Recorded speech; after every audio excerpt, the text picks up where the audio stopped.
Hello, this is Clint from Clint's Permaculture Garden. I want to take just a second to explain what I'm getting ready to show you. I'm in the, as a lot of y'all will know, I'm in the process of moving all of the stuff that I can from my food forest here to a new property. So I've been doing tons and tons of digging. And I'm taking trees that I can still move, and I'm probably going to still have a 20% loss, but I'm digging up a lot of figs. You know, when you first put in a food forest for the very first time, you see things you wish you'd have done different. This gives me the opportunity to play on that when I get this new property. Plus, I have much more space. But one of the things that I'm always talking about is making sure that your permaculture is self-sufficient. Self-sufficient means it pays for itself at a very minimum, or then goes on to make a profit. Well, I'm over next to the other shop, and I'm going to show you what that is. And I'm digging up the last of the figs that are on my property. And I've got some little Olympia figs I'm going to be testing out and trialing that I'm going to take over there and put in the ground. But I want to show you a way that you could propagate, if you wanted to really up the value of a fig tree. Now, I use cuttings. I'm a big fan of the clamshell air layering, which I've got a video on here about that.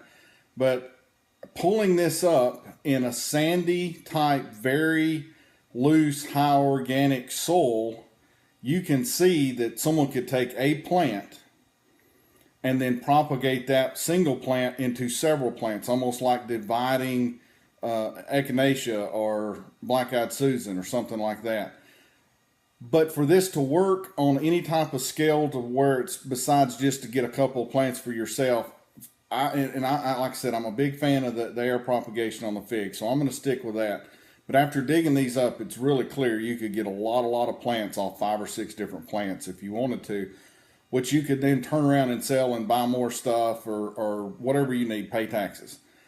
You'll need a bed that is probably, it doesn't need to be more than about 18 inches deep. It needs to be pretty much solid on the bottom, but can still permeate. So put something like a weed screen down to let the water go through. It needs to be very fluffy, sandy, a lot of perlite, stuff like that in these beds. And you could grow out your figs in here. But if you put that type of soil, you're really going to have to make sure that you're on top of your watering, or you'll kill the figs.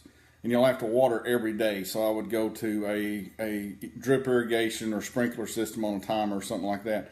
But you could realistically have, you could grow out 5 plants to get 50 plants, or it's not even take it that far. 5 plants to get 20 plants, 4 plants off each one. Grow those out the next year. You've already got your sustainability in place because you're not going out and buying anything else. So your cost of this is pretty low. You plant those out, you let them grow, and then every other year or whatever, you dig up every other plant or every plant. It depends on what your system's going to be. And then that one fig tree that you've planted, if you let it come up in stalks in that really loose soil, the roots will go really wide and start throwing up shoots in the summer. You can clip those up, pot them, sell them for $20 a piece. So if you get 5 different plants off of one fig tree, that one fig tree plus your mother plant there that you can dig around in that loose soil and not disturb too much, that means you can make $100 per fig tree, not counting fruit or anything like that. So it'd be a pretty neat thing to try. Like I said, I like the air propagation because it works so well for them, for me personally. But if you're having trouble with that, really loose soil, really stay on top of the water.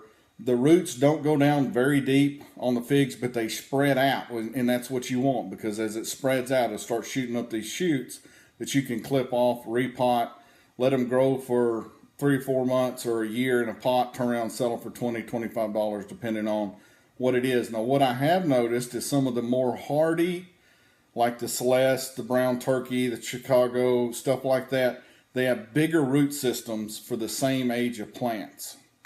So that may be a better. Some of the missions, and we have a Tennessee fig here that doesn't put on the same type of root systems. And I've got some of the more specialty ones that I've grown that don't put out, the hardier the fig, the more roots, the more propagation. So keep that in mind, and I'm going to show you what it is that I'm doing really quick, because you'll see how simple this is and you'll get the picture, and go out and turn your permaculture into something that is self-sustaining, because it's paying for itself by using your noggin. A little bit of quality control, making sure I do everything right. These are just some of the figs I've been pulling up, different varieties. This is a Celeste. This is what I'm talking about. If I prune a little bit of these roots, I've got a complete tree that I can plant in the ground. Now, I'm not going to do that right now, because I'm going to do that once I get over there. I also have one that's on the far side. This one right here, you can see the root system on it. A little bit of pruning, brand new tree. All along the edge of this, I could strip this mother plant down and get 5 or 6. Some of the figs, depending on the variety, like the brown turkeys, they have not done this as much, but where they were at, the ground was a little bit harder. Here's another Celeste. That one on the edge, when I got to shaking it around, it would work.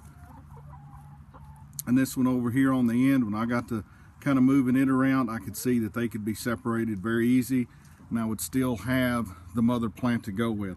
Just an idea, if you don't want to do the air laying or getting in the cuttings, if you did a really soft bed, you could do your own propagation, really extend your own system.